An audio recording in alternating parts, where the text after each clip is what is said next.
Octubre de 1977, en Colares, Brasil. Muchas personas empezaron a reportar frente a las autoridades la aparición de extrañas luces que por las noches entraban en las ventanas y atacaban a sus víctimas con un haz de luz que paralizaba sus cuerpos o los quemaba en varias partes. Este incidente causó más de 80 heridos y 2 personas fallecidas, por lo que la Fuerza Aérea de Brasil tomó el control de la investigación y descubrió que estos objetos venían del espacio. De hecho, el capitán Hollanda fue el que llevó la investigación y rompió el silencio contándolo todo, para aparecer 7 días después muerto en su apartamento. ¿Qué pasó realmente en el pueblo de Colares? ¿Por qué tantas personas sintieron el temor de perder la vida ante esas extrañas luces? ¿Por qué el gobierno de Brasil censuró los centenares de testimonios ante la aparición de estos ovnis?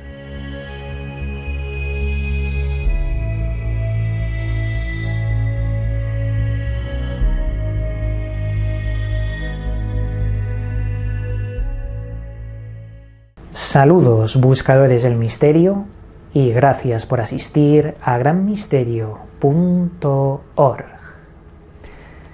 Dentro del estudio del fenómeno ovni, la ufología, existen muchos tipos de casos. Casos donde personas de a pie, gente humilde, gente normal, se encuentra con lo extraño, y otros casos donde son militares los que encuentran lo extraño.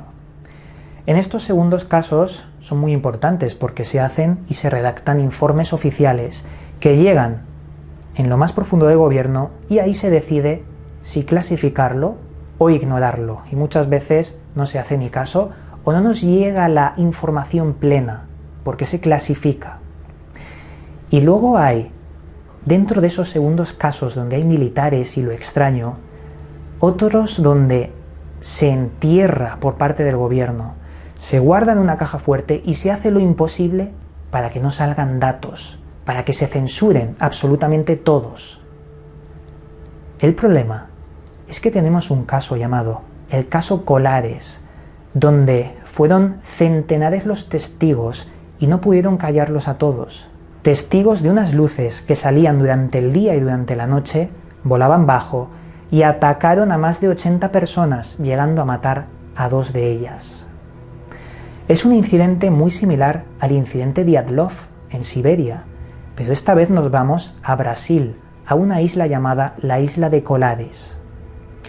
Veréis, el incidente ocurrió en octubre de 1977. El primer afectado fue una persona llamada Emiliano Campos Oliceira. Esta persona describió cómo, mientras estaba durmiendo en su dormitorio, las tejas empezaron a brillar, se filtró una luz en su habitación y la potente luz le quemó el lado izquierdo de su cuerpo. A partir de ahí fueron decenas y decenas los casos que fueron reportados a las autoridades de lo mismo, una luz que entraba en la habitación y quemaba a las personas. Algunas de estas personas quedaban paralizadas, sin poder moverse, y cuando recobraban el conocimiento, habían despertado en un hospital y tenían marcas muy extrañas, más allá de las quemaduras, como si algo hubieran hecho estas luces en su cuerpo. Os debo decir, antes de continuar, que este caso parece fantástico. Está lleno de cosas que son muy fuertes. Muertes, ataques por luces, pero debéis saber que está muy documentado. De hecho, el capitán que llevó el encubrimiento de toda esta operación, el señor Hollanda, acabó muerto tras confesarlo todo a los medios. Murió 7 días después de confesar todo lo que tenía que haber confesado en los tiempos en los cuales estuvo a cargo de toda esta operación. Pero hablaremos de esto después. Quiero que sepáis que hay mucha información y que todo apunta a que esto pasó realmente. De hecho, si nos vamos a la prensa de 1977, tenemos a una persona que cubrió todo esto. Carlos Méndez llegó a recopilar un montón de testimonios de lo ocurrido. Testimonios que, por cierto, tengo ahora mismo aquí, en mis manos, de un libro llamado Las luces de la muerte, creado por Pablo Villarrubia Mauso. un libro que vale oro por el extenso trabajo de documentación que aporta al mundo del misterio. Y habla exclusivamente de luces, Brasil y alrededores que llegaron a matar a personas. Libro muy recomendado. Pues aquí tenemos testimonios todos los que queráis de esa época, mientras acosaban esas luces a todas estas personas en Colares. Luego, si hay ocasión, os leeré alguno. Pero continuando con esto, el balance final, 80 personas heridas y 2 muertas. Estas 2 por paro cardíaco ante la aparición de la luz, el quemazón y la parálisis. En este punto la Fuerza Aérea empezó a escurrir el bulto. Dijo que no, que se trataba de un caso de histeria colectiva. La gente tenía miedo, estaba asustada, pero porque se lo imaginaban. Eso es lo que dijeron. Y los médicos dijeron: aquí no vais a mentir más. Empezaron a tomar fotografías de todas las extrañas heridas que sufrían los pacientes que iban llegando al hospital como documentación de que algo muy extraño estaba pasando en octubre de 1977 en la isla brasileña de Colares. Las personas describían como estas luces que bajaban a poca altitud y se mezclaban por las calles del pueblo de Colares. Estas luces emitían como un haz de luz en el cuerpo de las personas que quedaban paralizadas y quemadas en algunos casos. De hecho, las luces atacaban más a las mujeres. De 10 casos, 8 eran mujeres. No se sabe muy bien por qué, pero luego lo explicaría en una entrevista el capitán Ollanda. Sobre el capitán Ollanda os debo decir que fue capitán de la Fuerza Aérea de Brasil. Su nombre completo es Uirange Soares Ollanda. Se encargó de investigar y desviar la atención de todo lo ocurrido en Colares. La operación fue llamada Operación Patro, que significa Operación Platillo. Qué curioso nombre le dieron.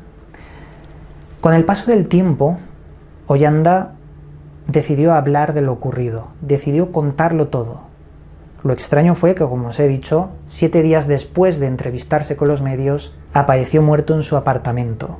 Se ahorcó, su propia hija lo encontró y los familiares dijeron que este hombre no tenía ningún motivo para suicidarse. De hecho, acababa de cumplir años de matrimonio con su mujer, las segundas bodas, y estaba muy feliz con su vida. Sin embargo, apareció en extrañas circunstancias muerto. Hay quien dice que, se lo cargaron por revelar la verdad.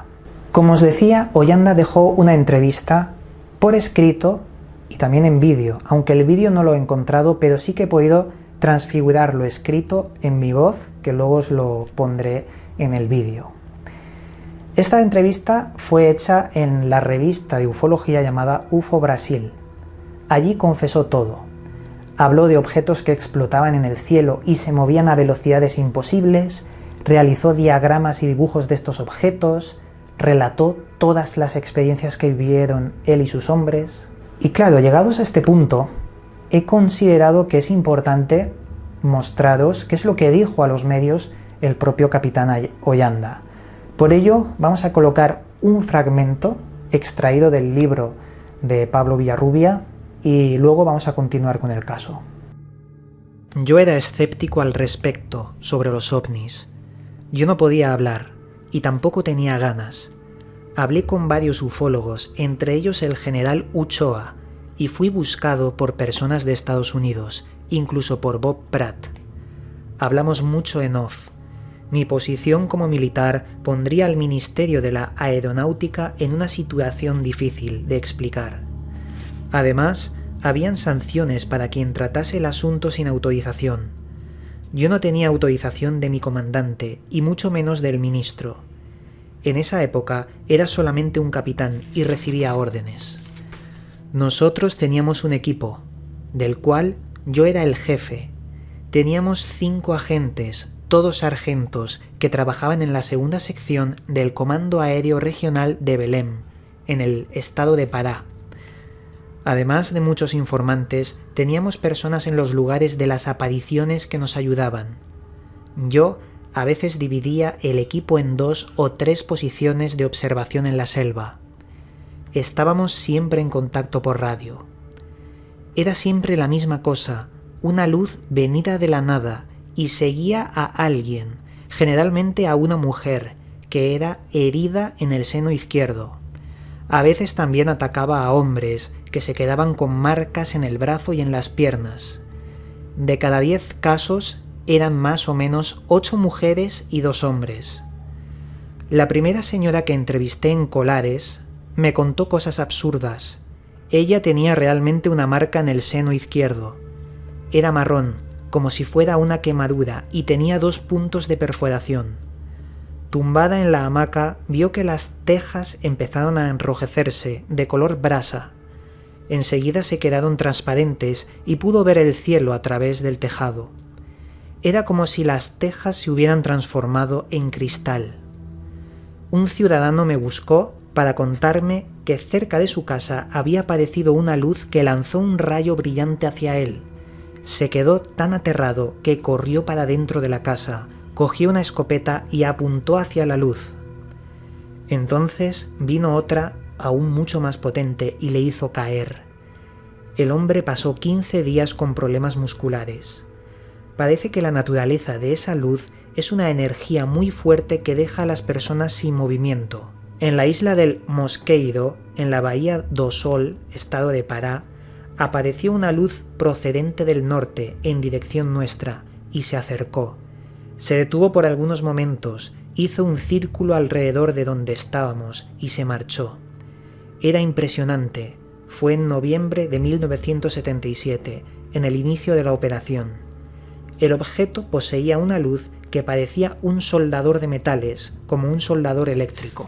En muchas de las fotografías no aparecían las luces de los objetos, pero sí su parte sólida, quizá en función del tipo de emisión de ondas electromagnéticas, no lo sé. Hicimos más de 500 fotos, logramos fotografiar objetos grandes y de formatos que nosotros éramos incapaces de imaginar. Había un cura estadounidense, Alfredo de la O, párroco de Colares, y que hablaba de una sonda que había visto varias veces. Según Alfredo, era más o menos del tamaño de un tambor de aceite de 200 litros. Esta sonda presentaba vuelo irregular, volaba oscilando de un lado a otro y despedía una luz. A veces volaba junto con otras que se movían de un punto a otro. Un día, esta sonda se acercó a nosotros. Parecía que nos buscaban estos objetos, pues cuando menos los esperábamos, estaban ya sobre nosotros. A veces el equipo se desplazaba de un sitio a otro y ahí iban ellas, esas luces, acompañándonos casi todo el tiempo, como si supieran de nuestros movimientos. Todos los que veíamos los ovnis perdimos un poco la capacidad visual. Con el tiempo la visión se acortó aún más y tuvimos que usar gafas. Un día, junto con Milton Mendoza, llegamos a la Bahía del Sol hacia las 18 horas y montamos el campamento. Hacia las 19 horas había una cosa enorme sobre nosotros. Era un disco negro oscuro, parado, a no más de 150 metros de altura. Tenía una luz en el medio, entre el amarillo y el ámbar. Emitía un ruido semejante a la correa de una bicicleta cuando se pedalea al revés. Aquella cosa era grande, quizás unos 30 metros de diámetro. Miramos aquello durante un buen rato hasta que empezó a emitir una luz amarilla muy fuerte que clareaba el suelo, repitiendo eso en intervalos muy cortos unas 5 veces. Ollanda cuenta que, mientras investigaba la isla, una noche fue víctima de estas luces. Las luces entraron en su habitación. Él quedó paralizado. Vio a un ser con traje que describió como de un submarinista que se acercó a él y le tocó. Cuando le agarró, él mismo dice que perdió un poco el conocimiento y no supo reaccionar. Sus recuerdos empiezan a volverse borrosos. En la entrevista a los medios, él dijo que apareció un día un extraño bulto en su brazo izquierdo. Un bulto que él relacionaba con un objeto que posiblemente le habían implantado estos seres, porque él había investigado esos casos donde los testigos de estas luces que fueron atacados también tenían estos extraños objetos en su interior. Quizás serían implantes, no sabemos nada de esto. No sabemos ni el por qué, ni si hay más casos, pero sí que hay reportes de ello. Esto posiblemente fue lo que mató al señor Oyanda, ya que, como sabéis, apareció muerto en su apartamento. Datos importantes sobre este caso. Se dice que se desalojó la isla durante un tiempo por la Fuerza Aérea Brasileña. Esto es un apunte que he encontrado por ahí, pero no he encontrado ningún dato que apoye esta afirmación. El caso es que podría ser, pero no está nada confirmado. Se hicieron más de 500 fotografías que fueron rescatadas por la Fuerza Aérea de Brasil y guardadas en un grueso informe. Lo que sí que sabemos es dónde está el informe. Está dividido en varios puntos. El primero de ellos, en el Ministerio de la Aeronáutica de Brasilia, el Condabra. Otra parte se encuentra en el campo dos Afonsos, base militar del Río de Janeiro, y en la base de Alcántara, en Maranhão. Fotos, informes médicos, vídeos en 8 milímetros sobre algunos pacientes. Ahí hay de todo. Se ha desclasificado una mínima parte, pero lo guardan recelosamente. Entonces aquí, llegados al final de este programa, ¿qué es lo que tenemos realmente? Un caso que supera todas las películas de ciencia ficción.